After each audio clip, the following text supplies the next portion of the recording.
الحمد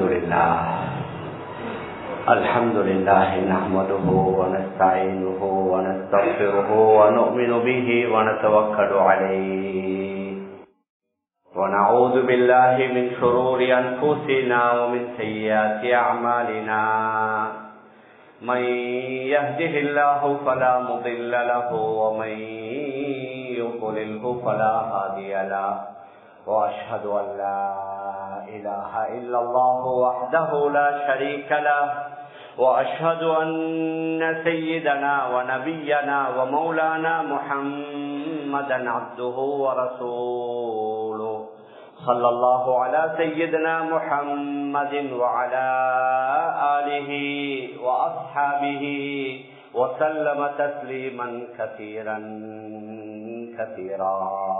وقد قال الله سبحانه وتعالى في محكمه التنزيل والفرقان المجيد بعد أعوذ بالله من الشيطان الرجيم بسم الله الرحمن الرحيم قد أفلح من زكاها وخاب من دساها وقال النبي عليه الصلاة والسلام إن هذه القلوب تفزع كما يفزع الحديد إذا أصابه الماء قيل وما جلاؤها يا رسول الله قال كثرة ذكر الموت وكثرة تلاوة القرآن صدق رسول الله صلى الله عليه وسلم அளவற்ற அருளாளனும் நிகரற்ற அன்புடையோனுமாகிய எல்லாம் வல்ல அல்லாஹு சுப்ஹானஹு வ தஆலா அவனுக்கு அனைத்து புகழும் உரித்தாகுக.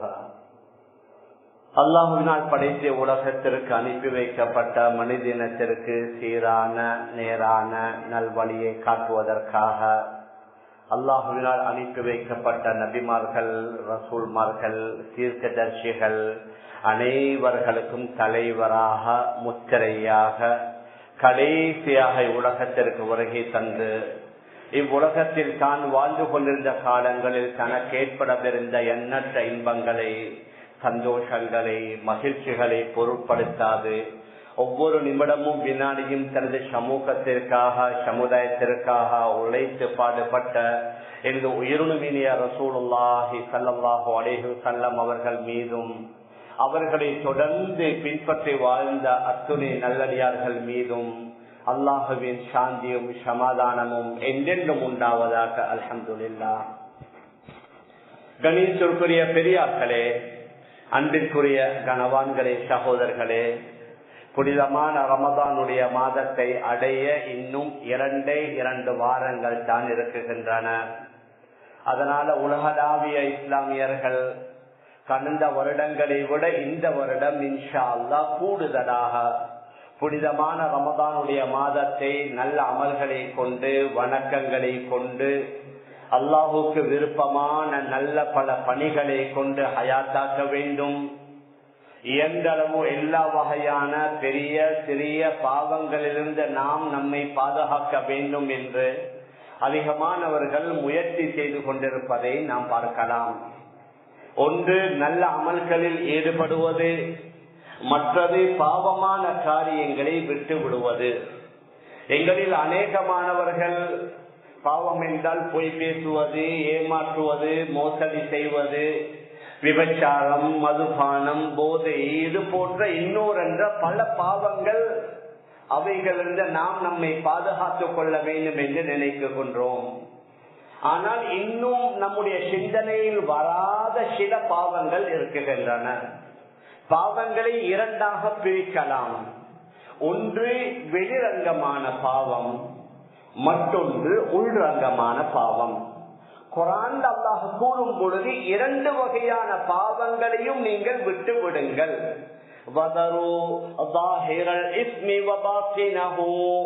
வெளிரங்கமான பாவத்தையும் விட்டு விடுங்கள், உள்ரங்கமான பாவங்களையும் விட்டு விடுங்கள் என்று அல்லாஹ் குர்ஆன்ல கூறுகின்றான்.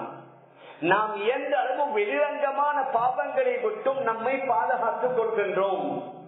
ஆனால் உள்ரங்கமான பாவம் என்றால் அது நம்முடைய உள்ளத்திலே ஏற்படக்கூடிய சில உணர்வுகள், உள்ளத்திலே ஏற்படக்கூடிய சில தன்மைகள், அது பெருமையாக இருக்கலாம், ஆணவமாக இருக்கலாம், அகம்பாவமாக இருக்கலாம், பிடிவாதமாக இருக்கலாம், சுயநலமாக இருக்கலாம், மற்றவர்களை அற்பமாக கருதலாம். இதுவெல்லாம் உள்ளத்திலே குடிகொண்டிருக்கக்கூடிய மிக பயங்கரமான பாவம். பொதுவாக அல்லாஹ் படைத்த மனிதர்களாக இருக்கலாம், மனிதர்கள் பாவிக்கக்கூடிய பொருட்களாக இருக்கலாம், அவைகள் தொடர்ந்து இயங்கினால் பழுதாகிவிடும். நாம் பார்க்கலாம், நம்முடைய வயது செல்ல செல்ல உடம்பிலே நம்முடைய அங்க அவயவங்களில் எக்கச்சக்கமான நோய்கள், ஏன் ஒவ்வொரு உறுப்புகள் பழுதாகி கொண்டிருப்பதை நாம் பார்க்கலாம். உறுப்புகளுக்கும் நாம் வைத்தியம் செய்கிறோம், உடலுக்கும் நாம் வைத்தியம் செய்கிறோம். நம்முடைய உடலை சுத்தமாக வைப்பதற்காக வேண்டி நம்முடைய ஆடைகளையும் கிளீன் பண்ணுகின்றோம். நாம் நம்முடைய வாகனங்களை அடிக்கடி சேவிங் பண்ணுகின்றோம். நாம் யூஸ் பண்ணுகின்ற மொபைல் போன், கம்ப்யூட்டர்களை வைரஸிலிருந்து நாம் பாதுகாக்குகின்றோம். நம்முடைய வீடுகளை, நம்முடைய ஆபீஸ்களை அடிக்கடி மெயின்டைன் பண்ணி அதை கிளீனாக வைத்துக் கொள்கின்றோம். இவைகளை மெயின்டைன் பண்ணாமல் சுத்தப்படுத்தாமல் வைத்தாலும் பெரிய ஆபத்து இல்லை. ஆனால் கல்வை, உள்ளத்தை சுத்தப்படுத்தாமல் இருப்பதன் மூலமாக ஏற்படக்கூடிய ஆபத்துகள் பன்மடங்கு அதிகமானது. அந்த உளச்சுத்தத்திற்கு தான் குர்ஆன்ல தஸ்கியத்துன் நஃப்ஸ் என்று கூறப்படுகின்றது. ஹதரத் ரசூலுல்லாஹி ஸல்லல்லாஹு அலைஹி வஸல்லம் அவர்களை அல்லாஹ் நபியாக அனுப்பிய நேரத்தில் மிக முக்கியமான 3 பணிகளை கொடுத்ததாக குர்ஆன்ல கூறுகின்றான். நாம் எதையுமே விரிவாக பேச நேரமில்லை. இப்பயே 12:45. நான் இப்பொழுதுதான் சப்ஜெக்டை ஆரம்பிக்கின்றோம். 12:45 கிட்டத்தட்ட ஆகிவிட்டது. நபி அவர்களுக்கு 3 மிக முக்கியமான பணிகள் குர்ஆன்ல அல்லாஹ் மிக தெளிவாக கூறுகின்றான். ஹுவல்லதி பஅஸ பில் உம்மீன ரசூலன் மின்ஹும் யத்லூ அலைஹிம் ஆயாத்திஹி வ யுஸக்கீஹிம் வ யுஅல்லிமுஹுமுல் கிதாப வல் ஹிக்மா. எழுத வாசிக்க தெரியாதவர்களிலிருந்தே அந்த நபியை நாம் அனுப்பி வைத்தோம். அவர்கள் செய்த மிக முக்கியமான 3 பணிகள். அல்லாஹ்வுடைய அத்தாட்சிகளை, குர்ஆனுடைய வசனங்களை அந்த மக்களுக்கு ஓதி காட்டுவார்கள். அவர்களை தூய்மைப்படுத்துவார்கள். அவர்களுக்கு குர்ஆனையும் தன்னுடைய போதனைகளையும் சொல்லிக் கொடுப்பார்கள். இந்த 3ல் 2வது தான் தஸ்கியத்துன் நஃப்ஸ், உளச்சுத்தம். மனிதனுடைய உள்ளம் சீராகி விட்டது என்றால் அந்த உள்ளத்தை தாங்கியிருக்கக்கூடிய உடல் சீராகிவிடும். உடல் சீராகி விட்டது என்றால் அந்த உடலால வெளியாகக்கூடிய எல்லா செயல்களும் சீராகிவிடும். நபி அவர்களுடைய மிக தெளிவான ஹதீஸ், அலா இன்ன ஃபில் ஜஸதி லமுதுஹா, உங்களோட உடம்புல ஒரு மாமிச பிண்டம், ஒரு சதை துண்டு இருக்குகின்றது. இதா ஸலுஹத் ஸலுஹத் ஸாயிருல் ஜஸத், அது சீராகி விட்டது என்றால் முழு உடலும் சீராகும். இதா ஃபஸதத் ஃபஸதத் ஸாயிருல் ஜஸத், அது சீர்கெட்டு விட்டது என்றால் முழு உடம்பும் கெட்டு போய்விடும். அலா வஹியல் கல்ப், அதுதான் உள்ளம் என்று நபி அவர்கள் சொன்னதோடு நிறுத்திக் கொள்ளாமல் நபி அவர்களை கூட அல்லாஹ் பரிசுத்தப்படுத்தினான். ஒன்று, பல கட்டங்களில் குர்ஆனின் மூலமாக, வஹ்யின் மூலமாக நபி அவர்களுக்கு அல்லாஹ் வழிகாட்டினான். நபிமார்களுக்கெல்லாம் தலைவர், ரசூல்மார்களுக்கெல்லாம் தலைவர், மனிதர்களில் புனிதர் என்றாலும் சில நேரங்களில் கொஞ்சம் முன்ன பின்ன நடந்து விட்டது என்றால் வஹ்யின் மூலமாக பல கட்டங்களில் நபி அவர்களுக்கு அல்லாஹ் வழிகாட்டி இருக்கின்றான். இன்னும் ஒரு முறையில நபியுடைய ஹார்ட்டையே, நபியுடைய கல்வே வெளியில் எடுக்கப்பட்டிருக்கின்றது 2 கட்டங்களில். ஒன்று, ஹலீமா சாதியா ரலியல்லாஹு அன்ஹா அவர்கள்ட்ட பால் குடித்துக் கொண்டிருக்கிற அந்த வேளையில 2.5 வயதுடைய நேரத்துல ஹஜ்ரத் ஜிப்ரீல் அலைஹி ஸலாத்து வஸலாம் வந்து நபி அவர்களை அழைத்துக் கொண்டு போய் ஜம்சம் கிணற்றுக்கு பக்கத்துல நபியுடைய நெஞ்சை பிளந்து அவர்களுடைய ஹார்ட், அவர்களுடைய கல்வை வெளியிலே எடுத்து அதுல சின்ன ஒரு சதை துண்டு மாதிரி இருந்தது. சொன்னார்கள், இது ஷைத்தானுடைய பங்குன்னு சொல்லி அதை வெளியில எடுக்க வைத்து விட்டு மீண்டும் ஈமான் ஹிக்மாவை அந்த கல்விலே நிரப்பி அதற்கு பின்னால தேய்த்து அநேகமாக ஹதரத் அனஸ் அல்லது ஜாபிர் ரலியல்லாஹு அன்ஹு கூறுவார்கள், நபியுடைய நெஞ்சில அந்த ஆபரேஷன் செஞ்ச அடையாளத்தை கூட நான் கண்டிருக்கிறேன் என்று கூறுவார்கள். மத்த கட்டம் தான் மிஅராஜுக்கு போன நேரத்துல, அதுவும் அதே ஜம்சமுடைய கிணற்றுக்கு பக்கத்துல அவர்களுக்கு ஒரு தங்க தட்டு கொண்டு வந்து வைக்கப்பட்டு அவர்களுடைய கல்பு அது வெளியில எடுக்கப்பட்டு ஜம்சம் நீரால் அது கழுகப்பட்டு மீண்டும் அதை அவர்களுடைய நெஞ்சிலே வைக்கப்பட்டதாக சஹீஹான ஹதீஸ்ல பதிவு செய்யப்பட்டிருக்கிறது. அந்த நபி ஸல்லல்லாஹு அலைஹி வஸல்லம் அவர்களுடைய நெஞ்சே பிளக்கப்பட்டு 2-3 முறை அல்லாஹ் சுப்ஹானஹு வ தஆலா அவர்களுடைய உள்ளத்தை சுத்தப்படுத்தியதாக மிக தெளிவாக ஹதீஸ்ல வருது. அந்த நபி அவர்களே அடிக்கடி துஆ செய்வார்கள், اللهم اعطِ نفوسنا تقواها وزكها انت خير من زكاها. يا الله நமக்கு தக்வாவை தந்து விடு, உன்னுடைய அச்சத்தை பயத்தை தந்து விடு, வதக்கிஹா என்னுடைய உள்ளத்தை தூய்மைப்படுத்துவாயாக என்று ஹஜ்ரத் ரசூலுல்லாஹி ஸல்லல்லாஹு அலைஹி வஸல்லம் அடிக்கடி துஆவையும் செய்வார்கள். இந்த உள்ள சுத்தம் இருக்குது, அது எவ்வளவு முக்கியமானது என்பதை காட்டுவதற்கு அல்லாஹ் சுப்ஹானஹு வ தஆலா ஒரு சின்ன சூராவுல 8 விடயங்களை கொண்டு சத்தியம் செய்து கூறுகின்றான். வஷ்ஷம்ஸி வதுஹாஹா வல்கமரி இதா தலாஹா வன்னஹாரி இதா ஜல்லாஹா வல்லைலி இதா யக்ஷாஹா. வானம் பூமி அதே மாதிரி சூரியன் சந்திரன் வானத்தின் மீது பூமியை சுருக்கியவனின் மீது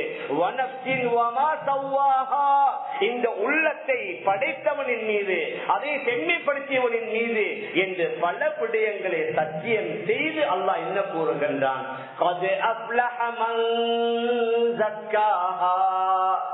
யாரும் உள்ளத்தை தூய்மைப்படுத்தி விட்டாரோ அவர் வெற்றி பெற்று விட்டார். எவர் அதை தூய்மைப்படுத்தாமல் விட்டு விட்டாரோ அவர் நஷ்டமடைந்து விட்டார். 8 விடயங்களை கொண்டு அல்லாஹ் சத்தியம் செய்து கூறுகின்றான்.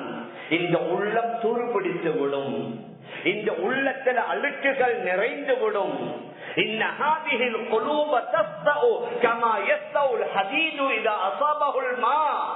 எப்படி இரும்புல நீர் பட்டுவிட்டால் அந்த இரும்பு துருப்பிடிப்பதை போன்று இந்த உள்ளமும் துருப்பிடித்து விடுகின்றது. நபி அவர்கள்ட்ட சஹாபாக்கள் கேட்டார்கள், ஓமா ஜிலாஹா யா ரசூலல்லாஹ், அல்லாஹ்வுடைய ரசூலே இந்த துருவை எதன் மூலம் போக்கலாம்?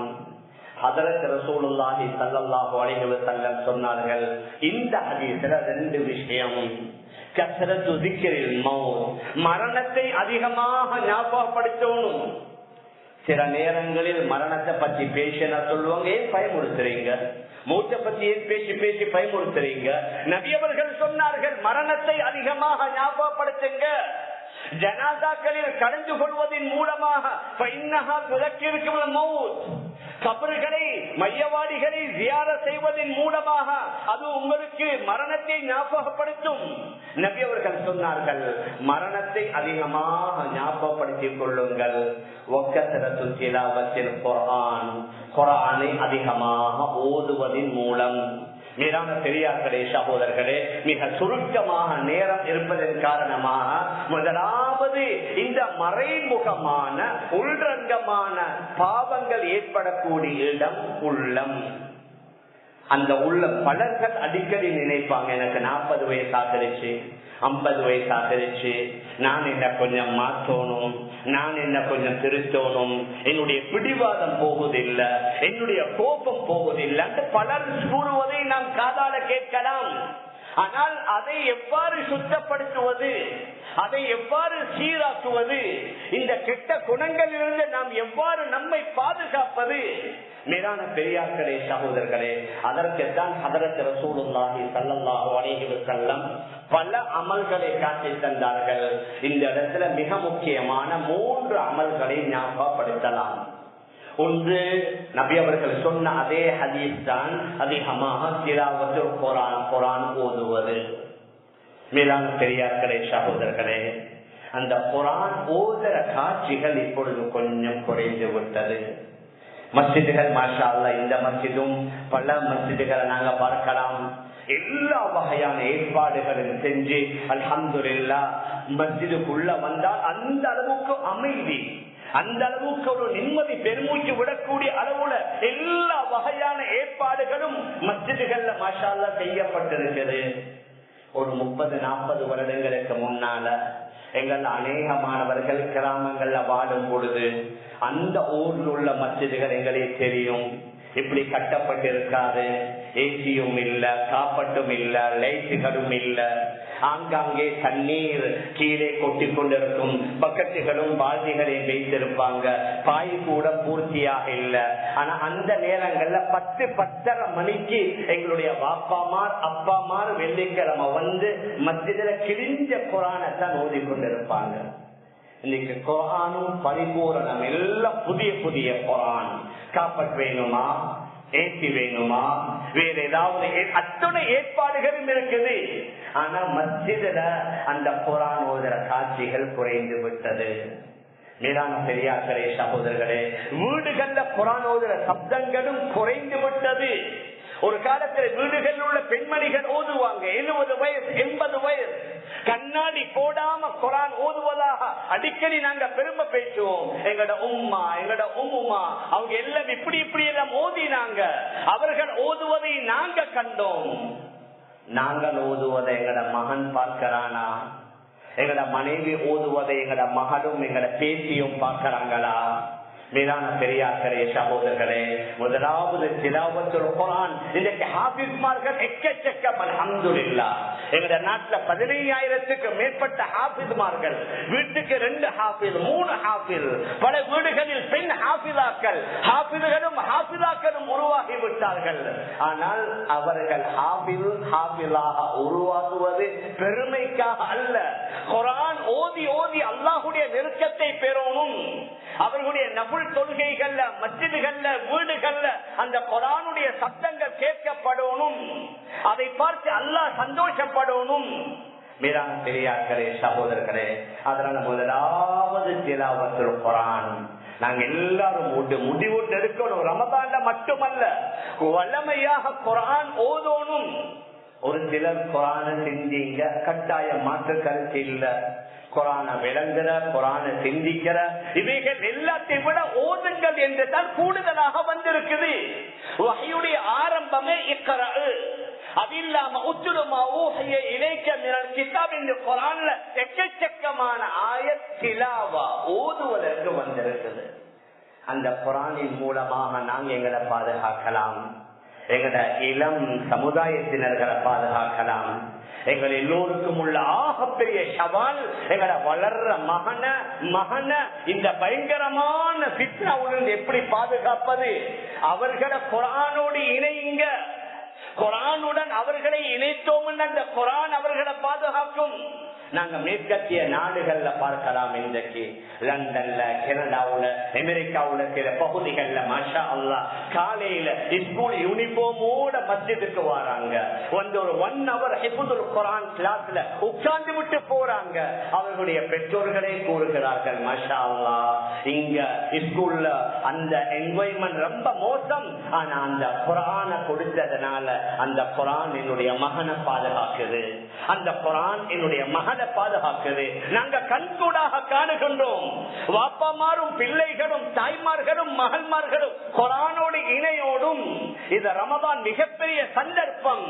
ரமதானுடன் ஆரம்பித்து மௌத் வரைக்கும் குர்ஆனுடன் எங்களுடைய தொடர்பை ஏற்படுத்திக் கொள்ளணும். 2வது திக்ர், நபியுடைய மிக தெளிவான ஹதீஸ்,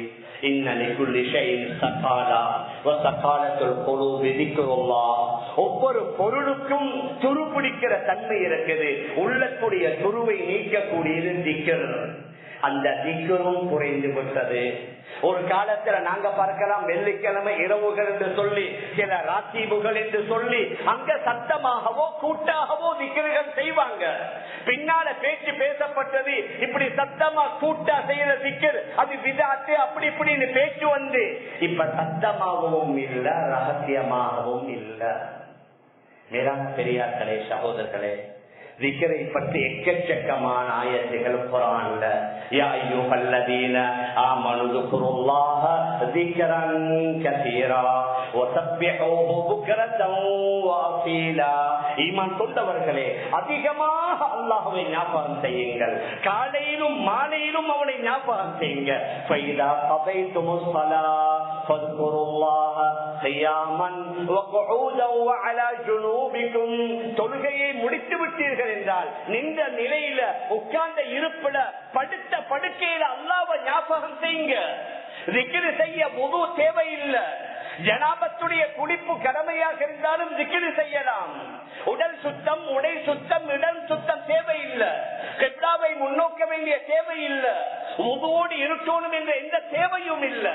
எல்லா நேரங்களில் எல்லா கட்டங்களில் கான நபி ஸல்லல்லாஹு அலைஹி வஸல்லம் யذ்குருல்லாஹ, நபி அவர்கள் அதிகமாக அல்லாஹ்வை ஞாபகம் செய்வார்கள் என்று ஹதீஸ் ஷரீஃப்ல வந்திருக்கிறது. மேலான பெரியார்களே சகோதரர்களே, இந்த அல்லாஹுடைய திக்ரை விட்டதனால தான் ஷைத்தான் எங்களோட சேர்ந்திருக்கிறான். குர்ஆன்ல மிக தெளிவாக அல்லாஹ் கூறுகின்றான், وَمَن يَعْشُ عَن ذِكْرِ الرَّحْمَنِ وَمَن يَعْشُ عَن ذِكْرِ الرَّحْمَنِ نُقَيِّضْ لَهُ شَيْطَانًا فَهُوَ لَهُ قَرِينٌ. யார் ரஹ்மானாகிய அல்லாஹ்வுடைய திக்ரை விட்டு எவர் வாழுகிறார்களோ அவருக்கு நாங்கள் நண்பனாக ஷைத்தானை ஆக்கி விடுவோம். ஷைத்தான் அவனுடைய நண்பனாக மாறி விடுவான் என்று பலர் கூறுவார்கள். சரியான டென்ஷன், சரியான மனசுல பெரிய சிக்கல், கவலை, பிரச்சனை, டென்ஷன் குறையில்லை. குர்ஆன்ல அல்லாஹ் கூறுகின்றான், அலா பிதிக்ரில்லாஹி தத்மஇன்னுல் குலூப். அல்லாஹ்வை திக்ர் செய்து பாருங்க, உங்களோட உள்ளத்துல உள்ள டென்ஷன் நீங்கும், உங்களோட உள்ளத்தில் உள்ள பிரச்சனைகள் நீங்கும், உள்ளத்துல அமைதி, உள்ளத்துல நிம்மதி ஏற்படும் என்று அல்லாஹ்வே குர்ஆன்ல கூறுகின்றான். மேலான பெரியார்களே, அன்பிற்குரிய கணவான்களே, சகோதரர்களே, அதனால நாங்க எங்களை வழக்கப்படுத்திக் கொள்ளணும். தொழுகைக்கு முன்னாலேயோ பின்னாலேயோ செல்ற அந்த 33 தடவையோட போதுமாக்கி கொள்றல்ல, இன்னும் கூடுதலாக நாங்க ஒவ்வொரு நாளும் ஏதாவது ஒரு சந்தர்ப்பத்தை ஏற்படுத்தி அந்த திக்ரை நாங்க பழக்கமாக்கி கொண்டோம் என்றால் திக்ரின் மூலமாக கல்புகள் சுத்தமாகும். நேரம் முடிந்து விட்டது, இன்றைக்கு போயது. அதனால் இன்னும் ஒரு 5 நிமிடத்தோடு நான் முடித்துக் கொள்கின்றேன். மூன்றாவது விடயம், நல்லவர்களுடைய சுஹபத், நல்லவர்களுடைய தோழமை, நல்லவர்களுடைய சபைகளில் அமர்வதன் மூலமாக உள்ளம் சுத்தமாகிறது. குர்ஆன் அல்லாஹ் மிக தெளிவாக கூறுகின்றான், யா அய்யுஹல்லதீன ஆமனு தக்குல்லாஹ வகூனு மஅஸ் ஸாதிகீன். ஈமான் கொண்டவர்களே, அல்லாஹ்வை பயப்படுங்க, உண்மையாளர்களுடன் சேர்ந்து அமருங்க. நல்லவர்களுடைய உலமாக்களுடைய அல்லாஹ்வுக்கு நெருக்கமான நல்ல மனிதர்களுடைய சபையில அமருவதன் மூலமாக உள்ளம் சுத்தமாகிறது. குர்ஆன்ல எங்களுக்கு தெரியும், சூரத்துல் கஹ்ஃப்ல மிக முக்கியமான பல வரலாறுகள்ல ஒரு வரலாறு என்ன, ஹஜ்ரத் மூசா அலைஹிஸ்ஸலாத்து வஸ்ஸலாம் அவர்கள் ஹஜ்ரத் ஹிர் அலைஹிஸ்ஸலாத்து வஸ்ஸலாம் அவர்களுடைய சுஹ்பத்துல அவர்களுடைய தோழமையில போய் அமர சொல்லி அல்லாஹ் சொன்னான். வேற வழியில ஹஜ்ரத் ஹிர் அலைஹிஸ்ஸலாத்து வஸ்ஸலாம் அவர்கள்ட்ட சில கல்வி ஞானங்களை படித்திருக்கலாம், ஆனா இல்ல, நீங்க பிரயாணம் செய்து கடல் பிரயாணம் செய்து ஹிர் அலைஹிஸ்ஸலாத்து வஸ்ஸலாம் அவர்களை தேடி அவர்களுடைய சுஹ்பத்துல தோழமையில அமர்ந்து படிக்கணும். சுஹ்பத்தின் மூலமாக மிகப்பெரிய மாற்றம். அதனாலதான் நாங்க ஆன்லைன், ஒரு சிலர் சொல்லுவாங்க, ஏன் இவ்வளவு கஷ்டப்படணும், மதரசாவுல மாணவர்கள் யூரோப்பால ஏன் தங்க வைக்கணும், ஏன் இவ்வளவு செலவு செய்ய வைக்கணும்.